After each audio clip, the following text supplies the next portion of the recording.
నమస్తే, నేను మీ Pravalika. Welcome to Kiran TV. ప్రస్తుతం మనతో పాటు astrologer, tarot reader Anupama Adupa గారు ఉన్నారు. నమస్కారం మేడం. నమస్తే అండి. మేడం, ఇప్పుడు చాలామందికి నాగదోషాలు అంటే కాలసర్ప దోషాలు, కుజ దోషాలు అని ఉంటాయి కదా. అయితే దానివల్ల మ్యారేజెస్ డిలే అవ్వడం కానీ, బిజినెస్లో లాసెస్ రావడము, బిజినెస్లో గ్రోత్ ఉండకపోవడము, పిల్లలు కలగకపోవడము, ఇంకొకటి ఏంటంటే మ్యారేజ్ అయినా కూడా అంటే కొంతమందికి తిరగగా అవుతాయి, పిల్లలు లేకపోవడం కానీ ఇట్లాంటి సమస్యలతో బాధపడుతూ ఉంటారు. అయితే అట్లా బాధపడే వాళ్ళకి మనము ఏ దేవతని, ఏ దేవుణ్ణి ఆరాధిస్తే ఈ సమస్యలన్నీ క్లియర్ అయిపోయి అంటే ఈ కష్టాల నుంచి గట్టెక్కుతారు? అట్లా ఎవరిని పూజించాలంటారు? ఓకే, మీరు అడిగిన ప్రశ్న చాలా బాగుంది. ఎందుకంటే ఇది కామన్ ప్రాబ్లం అన్నమాట. మనకి ఒక 90 to 95% ఫ్యామిలీస్లో మనం చూసే కామన్ ప్రాబ్లం ఇది. ఉంటే కుజదోషం అన్నా ఉండి పెళ్లి డిలే అవ్వడము, లేదా పెళ్ళైనా సరే భార్యాభర్తల మధ్య అనవసరమైన గొడవలు రావడము, దానికి మళ్ళీ వేరే కాంబినేషన్స్ మనకి వ్యక్తిగత జన్మ జాతకాలలో మనం చూసుకున్నప్పుడు ఎక్కడో ఒక దగ్గర కొద్దిగా రాహు, కేతు, కుజుడి యొక్క ఎఫెక్ట్స్ మనకి కనిపించడము, సర్పదోషాలని చెప్పేసి అన్నారు మీరు. సర్పదోషాలకు కూడా మనకి ఈ 3 గ్రహాలు కొద్దిగా ఎక్కువ కీలక పాత్ర వహిస్తూ ఉంటాయి అన్నమాట. అవి కాకుండా మళ్ళీ పిల్లలు కలగకపోవడము, అంటే మనకి పిల్లలకి కూడా కొద్దిపాటిగా ఈ గ్రహాలు కూడా కొద్దిగా కారణం అయ్యే ఛాన్సెస్ ఉంటాయి. అంటే మేజర్ గ్రహాలు గురువు ఉన్నా కూడా పిల్లల విషయంలో గురువు ఒకవేళ రాహుకేతుతో పీడించబడిన, కలిసి ఉన్న, యుతిలో ఉన్న, లేకపోతే రాహుకేతువుల యొక్క వీక్షణ పడిన గురువు పైన, లేకపోతే కుజుడితో కలిసి ఉండి పంచమంలో కుజుడు ఉన్న, రాహు కుజుడు కలిసి ఉన్న, సో ఇలాంటి మల్టిపుల్ కాంబినేషన్స్ ఉన్నప్పుడు ఏమవుతుందంటే మీరు చెప్పిన సమస్యలు కొద్దిపాటిగా ఎక్కువ యాక్టివేషన్ అయ్యే ఛాన్సెస్ మనకి కనిపిస్తూ ఉంటాయి. సో దానివల్ల ఏమవుతుందంటే రకరకాల బాధలు, రకరకాల సమస్యలు ఎక్కడెక్కడో తిరిగేసి వస్తూ ఉంటారు. ఎక్కడ ప్రాపర్ గా వాళ్ళకి సొల్యూషన్స్ దొరకవు టైంకి కూడా. అంటే మన ప్రారంధ కర్మ కూడా కొద్దిగా మనకి ఆపర్చునిటీ ఇవ్వాలన్నమాట.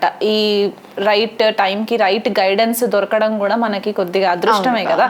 సో ఇలా చూసుకున్నట్లయితే కనుక ఒకవేళ అలాంటి పరిస్థితులు మనకి తారసపడట్లేదు, మనకి కరెక్ట్ గా గైడ్ చేసే వాళ్ళు లేరు అని అనుకున్న సమయంలో ఏంటంటే సింపుల్ గా సుబ్రహ్మణ్యేశ్వర స్వామి ఆరాధన చేసుకోవడం వల్ల చాలా మటుకు ప్రాబ్లమ్స్ రిలీఫ్ అవుతాయి.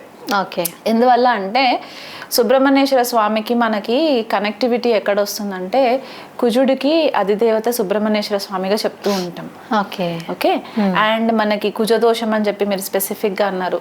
ఈ కుజదోషం జన్మజాతకంలో ఏర్పడినప్పుడు ఏంటంటే మ్యారేజ్ డిలే అవుతూ ఉంటది. ఒకవేళ మ్యారేజ్ డిలే అయినా సరే భార్యాభర్తల మధ్యలో ఏదో ఒక విభేదాలు రావడము, కొన్నిసార్లు దాని తీవ్రత ఎక్కువ ఉన్నప్పుడు కూడా ఏమవుతుందంటే భార్యకు కానీ, అంటే ఎవరికైతే అది దోషం ఉందో భార్యకు కానీ భర్తకు కానీ దోషం ఉంటే వాళ్ళ స్పౌస్ కి కొద్దిపాటిగా ఆరోగ్యంలో దెబ్బతినడము, ఇలాంటివి కూడా మనకి కనిపిస్తూ ఉంటాయి. కొంతమందికి ఏమంటే స్పెసిఫిక్ గా బ్లడ్ లో కూడా ఇన్ఫెక్షన్స్ వస్తూ ఉంటాయి. అంటే ఈ దోషాల వల్ల బ్లడ్ ఖచ్చితంగా మనకి అనుకుంటాం ఏంటంటే ఆ గ్రహాలు ఎక్కడో కూర్చొని ఆకాశంలో సంచారం చేస్తుంటే మన పైన ఎలా ఎఫెక్ట్ పడుతుంది అని చాలా మందికి కొద్దిగా మూఢనమ్మకంగా అనిపిస్తూ ఉంటది. కానీ సైంటిఫిక్ రీసెర్చ్ మనం గనక ప్రతి ఒక్క గ్రహానికి ఉన్న కారకత్వాన్ని మనము మ్యాచ్ చేసుకొని చూస్తే కనుక ఇలాంటి ప్రాబ్లమ్స్ కి కూడా, మెడికల్ కి రిలేటెడ్ ప్రాబ్లమ్స్ కి కూడా మనకి కొద్దిపాటిగా కనిపిస్తూ ఉంటుంది. కుజుడు మెయిన్ మన బాడీలో బ్లడ్ కి కారణం. అంటే ఇప్పుడు కుజదోషం ఉన్న వాళ్ళకి పెళ్లి డిలే అయినా పెళ్ళి అయింది అనుకోండి, అంటే వైఫ్ కి హెల్త్ బాగుండకపోవడం అట్లాంటి సమస్యలు కూడా వస్తాయి. ఎందుకంటే ఫర్ ఎగ్జాంపుల్ కుజుడు సప్తమ స్థానంలో ఉన్నారు అనుకోండి, సప్తమ స్థానం మనము పార్ట్నర్షిప్స్ కోసం చూస్తూ ఉంటాం మ్యారిటల్ లైఫ్ లో. అది భార్య కావచ్చు, భర్త కావచ్చు. అంటే లేడీస్ కి మనకి 7th హౌస్ భర్తని రిప్రజెంట్ చేస్తుంది, హస్బెండ్ కి కూడా 7th హౌస్ వైఫ్ ని రిప్రజెంట్ చేస్తుంది. సో ఇరువురిలో ఎవరికైనా సరే సప్తమంలో కుజుడు ఉంటే అది స్ట్రాంగ్ ఇన్ఫ్లుయెన్స్ అయిపోతుంది. కుజుడు అక్కడ చాలా స్ట్రాంగ్ ఉండి బ్యాడ్ ఎక్కువ చేస్తూ ఉంటాడు, చెడు ఎక్కువ చేస్తూ ఉంటాడు అనమాట. సో వీళ్ళ మధ్యలో కొద్దిగా ఇబ్బందులు రావడము, కలత్ర సుఖం ఉండకపోవడము, ఇలాంటివి వచ్చే ఛాన్సెస్ ఉన్నాయి. సో వీటన్నిటికీ మనకి సొల్యూషన్ కావాలి అని అనుకుంటే సుబ్రహ్మణ్యేశ్వర స్వామి ఆరాధన చేసుకోవడం వల్ల వీళ్ళకి చాలా రిలీఫ్ ఉంటుంది. ఈ సుబ్రహ్మణ్యేశ్వర సుబ్రహ్మణ్యేశ్వర స్వామికి స్పెసిఫిక్ గా మనకి కుక్కే సుబ్రహ్మణ్యేశ్వర స్వామి టెంపుల్ చాలా ఫేమస్ మనకి సౌత్ ఇండియాలో. ఎక్కడెక్కడి నుంచో నార్త్ వాళ్ళు కూడా మనకి వచ్చే దాఖలాలు కనిపిస్తూ ఉన్నాయి అన్నమాట. నార్త్ నుంచి వచ్చి కూడా సుబ్రహ్మణ్యేశ్వర స్వామి పూజలు చేయించుకొని వెళ్ళిన వాళ్ళు కూడా ఉంటారు. ఈ టెంపుల్లో ప్రత్యేకత ఏంటి అంటే స్పెషల్ గా 2 పూజలు చేస్తారు ఈ టెంపుల్లో. ఒకటి ఆశ్లేష బలి పూజ అని ఒకటి చేస్తారు. ఇవి జనరల్ గా ఆశ్లేష నక్షత్రము సర్ప నక్షత్రం కిందకి మనం కన్సిడర్ చేస్తాం కాబట్టి, రాహు కేతువులను కూడా సర్పగ్రహాలుగా మనం కన్సిడర్ చేస్తాం కాబట్టి ఆ స్పెసిఫిక్ పూజ అక్కడ ఒకటి చేయించుకోవచ్చు. సర్ప సంస్కార పూజ అని ఒకటి కుక్కే సుబ్రహ్మణ్యేశ్వర స్వామి టెంపుల్లో చేస్తారు. అంటే ఇక్కడ నాగ ప్రతిష్ఠ చేయిస్తారు అనమాట. ఓకే. సో ఈ టెంపుల్ కి ఉన్న విశిష్టత అది. అంటే ఎవరైనా చేసుకోవచ్చు అంటారు, లేదంటే పర్టికులర్ గా ఏ నక్షత్రం వల్ల అట్లా?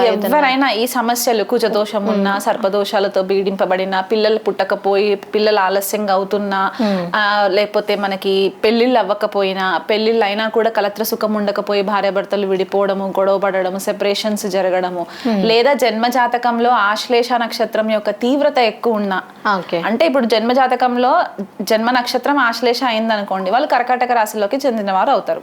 లగ్న నక్షత్రం ఆశ్లేష పడితే కర్కాటక లగ్నం అవుతుంది. కానీ మనకి మళ్ళీ గ్రహాలు ఉంటాయి, రవి కుజుడు, ఈ గ్రహాలు కూడా ఉన్నాయి కాబట్టి ఈ గ్రహాలు కూడా మళ్ళీ వెళ్ళి ఒకవేళ ఆశ్లేష నక్షత్రంలో ఉంటే కూడా ఆ తీవ్రత ఎక్కువ ఉంటుంది. ఆ కాంబినేషన్స్ వల్ల కొద్దిపాటిగా ఇబ్బందులు కలిగించే పరిస్థితులు కలిగి వీళ్ళకి ప్రాబ్లమ్స్ వచ్చే ఛాన్సెస్ ఉంటాయి. కాబట్టి దానివల్ల వీళ్ళు అక్కడికి సుబ్రహ్మణ్యేశ్వర స్వామి టెంపుల్కి వెళ్ళి అక్కడ పూజలు చేయించుకోవడం వల్ల కొద్దిపాటిగా రిలీఫ్ ఉంటుంది వాళ్ళకి. అండ్ ఒకవేళ ఆర్థికంగా వాళ్ళు అక్కడికి వెళ్ళలేరు, చాలా మందికి ఆర్థిక సమస్యలు ఉండి అంత దూరం వెళ్ళలేరు అనుకున్న వాళ్ళైతే కనుక మనకి హైదరాబాద్ పరిసర ప్రాంతాలలో కూడా బోలెన్ సుబ్రహ్మణ్యేశ్వర స్వామి టెంపుల్స్ ఉంటాయి. లేకపోతే హైదరాబాద్ కాకుండా వేరే ప్లేసెస్ లో ఉన్న వాళ్ళైతే మీకు దగ్గరగా సుబ్రహ్మణ్యేశ్వర స్వామి టెంపుల్స్ ఉంటే అక్కడికి రెగ్యులర్ గా విజిట్ చేసి అర్చన అభిషేకాలు చేయించుకోవడం, స్వామివారికి కళ్యాణం చేయించడము, మనకి సుబ్రహ్మణ్య షష్ఠి రోజు కూడా కళ్యాణాలు చేస్తూ ఉంటారు స్వామివారికి, అలా చేయించుకోవడం వల్ల కూడా మీకు చాలా మట్టుకు రిలీఫ్ ఉంటుంది. స్పెసిఫిక్ గా కుక్కే వెళ్ళలేని వాళ్ళైతే గనక హైదరాబాద్ లో ఉంటే స్కందగిరి ఆలయం అని చెప్పి మనకి హైదరాబాద్ లో ఉంది. అది కంచి కామకోటి వాళ్ళ టెంపుల్ అన్నమాట. ఆ ట్రస్టీస్ వాళ్ళదే ఉంటుంది కాబట్టి అక్కడికి ఒక 21 మంగళవారాలు ఒక దీక్ష లాగా తీసుకొని మంగళవారం రోజు నాన్ వెజ్ తినే అలవాటు ఉంటే గనక అది కొద్దిగా మంగళవారం రోజు మానేసుకుని సుబ్రహ్మణ్యేశ్వర స్వామికి ఒక 21 మంగళవారాలు లేకపోతే ఒక 9 మంగళవారాలు మీకు మనసుకి ఎలా అనిపిస్తే అలా వెళ్ళి అక్కడ 21 ప్రదక్షిణాలు చేసి స్వామివారికి మీ కోరికను చెప్పుకొని, అక్కడ మీకు రాహుకేతు వల్ల చాలా పీడింపబడుతున్నారు, రాహు మహాదశ నడుస్తుంది లేదా కేతు మహాదశ నడుస్తుంది అని అనుకుంటే గనక మధ్యాహ్నము మంగళవారం రోజు 3 నుంచి 4:30 వరకు మనకి రాహుకాలం పూజ ఉంటుంది. స్కందగిరి టెంపుల్ లో చేస్తారు. ఆ టెంపుల్లో ఆ టైంకి ఆ రోజు టెంపుల్ ఓపెన్ ఉంటుంది. సో నిమ్మకాయ దీపాలు పెట్టి అక్కడ సుబ్రహ్మణ్య కవచం చదువుకున్నా కూడా మీకు చాలా మట్టుకు రిలీఫ్ ఉంటుంది. అంటే స్కందగిరి టెంపుల్లో మనం ఏదన్నా మొక్కుకొని ఇన్ని వారాలు అని చెప్పేసి దీక్ష తీసుకుంటే చాలా వరకు ఆ ప్రాబ్లమ్స్ అనేవి క్లియర్ అవుతాయి, ఆ కోరికలు అనేవి నెరవేరుతాయి అనేసి కూడా అంటుంటారు కదా. ఓకే, అట్లా మీకు ఏదైనా ఎక్స్పీరియన్స్ ఉందా? నాకు పర్సనల్గా ఎక్స్పీరియన్స్ అంటే నేను ఎప్పుడైతే అబ్రాడ్ వెళ్ళాలి అని చెప్పేసి అనుకున్న టైంలో వీసా ఇష్యూస్ కొన్ని జరిగినాయి అనమాట. ఒక 17 సంవత్సరాల క్రితం జరిగిన మాట ఇది. సో అప్పటికి నేను ఇంకా ఆస్ట్రాలజీ ప్రొఫెషన్లోకి రాలేదు. సో నేను ఒక గురువు గారి దగ్గరికి వెళ్తే ఆయన సుబ్రహ్మణ్యేశ్వర స్వామికి స్కందగిరికి తిరగమంటే నేను కూడా తిరిగా. 21 రోజులు చేయమన్నారు, 21 మంగళవారాలు. కాకపోతే నాకు 9వ వారమే నాకు వీసా కన్ఫర్మ్ అయిపోయింది. చాలా డిఫికల్టీస్ ఉన్న స్టేజ్ లో నాకు వీసా కన్ఫర్మేషన్ అయ్యింది అంటే అది కేవలం స్వామివారి మహత్యం వల్లే అయ్యిందని నేను అనుకుంటాను. దాని తర్వాత కూడా నేను చాలా ఫ్లరిష్ అయ్యాను అబ్రాడ్ లో కూడా. సో పర్సనల్ ఎక్స్పీరియన్స్ బట్టే నేను సుబ్రహ్మణ్యేశ్వర స్వామి దీక్ష లాగా తీసుకొని ప్రతి మంగళవారం కూడా నేను వీలైనంత మట్టుకు స్వామివారికి నా వంతుగా నేను చేసుకునే ప్రయత్నం అయితే నేను చేస్తూ ఉంటాను. సో అందుకే ప్రేక్షకులకు కూడా అదొక చిన్న అడ్వైస్ అన్నమాట, మీరు చేసుకుంటే మీ ఫ్యామిలీస్ బాగుంటాయి. ఓకే, అంటే కుక్కే సుబ్రహ్మణ్య స్వామి టెంపుల్ గురించి కానీ స్కందగిరి టెంపుల్ గురించి కానీ చాలా క్లియర్గా, అండ్ చాలా మందికి తెలీదు, మనకి ఇక్కడే ఉన్నా కూడా తెలీదు. సో వాటి గురించి మాకు ఈరోజు ఎక్స్ప్లెయిన్ చేశారు. థ్యాంక్ యూ అండి, thank you so much. Okay, చూసారు కదా, ఈ వీడియో కనుక మీకు నచ్చినట్లయితే లైక్ చేయండి, షేర్ చేయండి. మరిన్ని ఇలాంటి వీడియోస్ కోసం మా ఛానల్ని సబ్స్క్రైబ్ చేయండి. అండ్ అనుపమ గారిని కలవాలి అనుకుంటే స్క్రీన్ పైన ఉన్న నంబర్స్కి కాంటాక్ట్ అవ్వండి. Thank you.